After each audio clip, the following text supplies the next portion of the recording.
Years of Life has been brought to you by Kmart.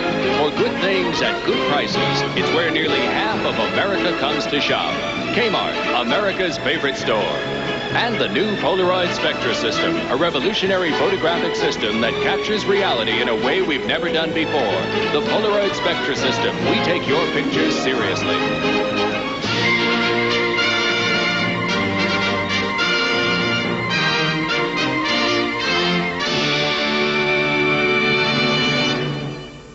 Anyone who offers you crack is not your friend. Say no. You be the boss. If the dentist drill bothers you, worry no more. Find out how scientists are making tooth decay and gum disease things of the past.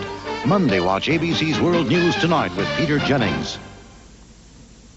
Coming your way next on Eyewitness News at 11 o'clock, dozens of people have been rushed to at least 7 area hospitals tonight after becoming violently ill in downtown Cleveland. We'll take you there for a live report next. This picture of Lorraine native Terry Anderson and a note were released today by his captors in Lebanon. We'll tell you what the note said. And we'll tell you how this high school pep rally really got out of hand when the mascot leaped out into the audience and attacked. Good evening, I'm Roger Morris. And I'm Michelle Holden. Eyewitness News at 11 is next. Lily Tomlin, Jane Fonda, Dolly Parton in the original movie 9 to 5. Tonight at 11:30. Burger King knows how hard you work for your money. So right now, the King Combo is just $2.89. A medium Pepsi, large fries, and a juicy flame-broiled Whopper. All for just $2.89. Hurry into Burger King now for the $2.89 King Combo. This is a Burger King town. After all, labor should have its rewards. We know how burgers should be.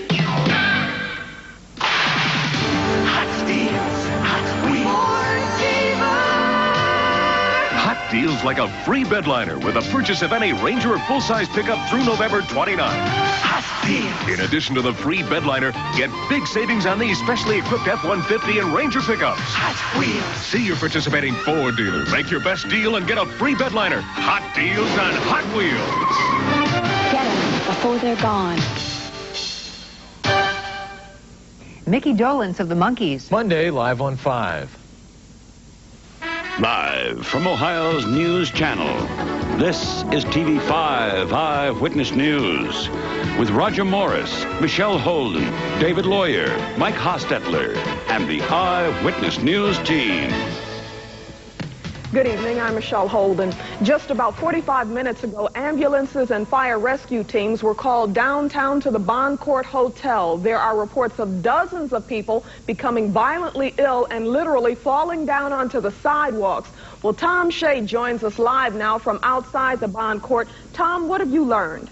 Oh, Michelle, from what you can see behind me right now down here at the Bond Court, things have quieted down a whole lot since a little while ago. If you take a look at what we were seeing down here just minutes ago, though, there's no doubt there's a lot of very sick people here. There's no confirmed word yet or count yet on just how many people have been affected. The problems include nausea, vomiting, dizziness, and headaches.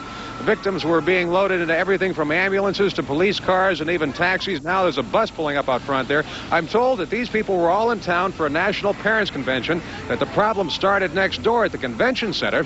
Shortly after 700 people finished dinner, then the first people started getting sick. The convention floor, and soon there was a chain reaction all across the convention floor.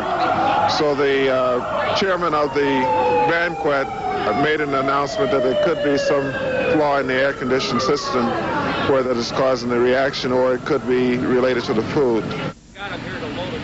Okay, I have to stress again here that nobody knows for sure just what is the cause of the problem down here, where the problem came from. What we do know, the emergency rooms at 7 area hospitals right now are full to the limit, and we've got a lot of very sick people here, and they're just now pulling in buses, as I mentioned a minute ago, to start taking out some more people here. Michelle? All right, thank you, Tom. Perhaps we'll have more on Eyewitness News tomorrow at 6. Roger? Okay. Tonight we have a new look at an old friend. This is the latest picture of Lorraine native Terry Anderson. For the past year and a half, all of us here in Northeast Ohio spent a lot of time wondering and worrying about his fate at the hands of the Islamic Jihad kidnappers in Lebanon. Today, his picture was sent to a Western news agency in Beirut, along with a note which carried a warning from the terrorists. They told the United States to, quote, meet our demands or we won't budge a fraction of a fingertip. The group also repeated the claims that U.S. diplomat William Buckley, who was taken hostage a year before Terry Anderson, has been killed. More news from overseas comes from Nicaragua. A verdict has been reached today in the trial of American Eugene Hasenfuss. A people's tribunal in Managua convicted Hasenfuss of terrorism and other crimes against the state.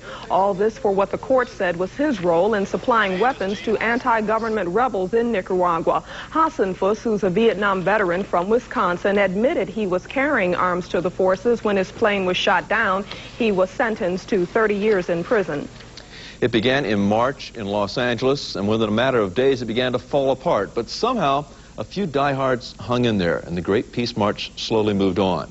Today, after 8 months and 3,700 miles of walking, the marchers arrived at the end of their journey in Washington, D.C. Thousands of supporters joined in the march as they went past the White House for the final stop at the Lincoln Memorial.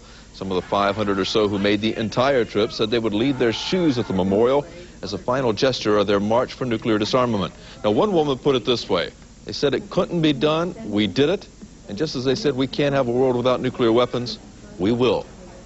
About 1,000 Ohioans, including people from Cleveland, Oberlin, Kent, and Youngstown, took buses to the Capitol to join the march today. On the labor scene, Goodyear Tire and Rubber Company executives will meet face-to-face next week in Washington with Sir James Goldsmith, the European industrialist trying to take over the rubber maker. In fact, Goodyear Chairman Robert Mercer and Goldsmith will both testify before the House Subcommittee on Monopolies Tuesday.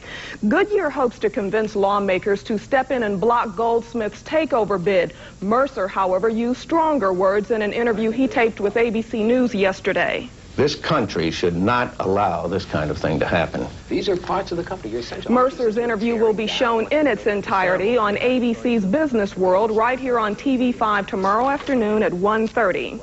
We have a major announcement from LTV Steel headquarters right here in Cleveland to pass along to you tonight. The company says it's going to permanently shut down several plants that it has temporarily closed. Only one plant in Ohio is affected. It's the Youngstown plant, which has been idle since August.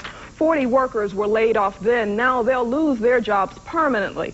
4 other plants in Illinois and Indiana will be shut down as well.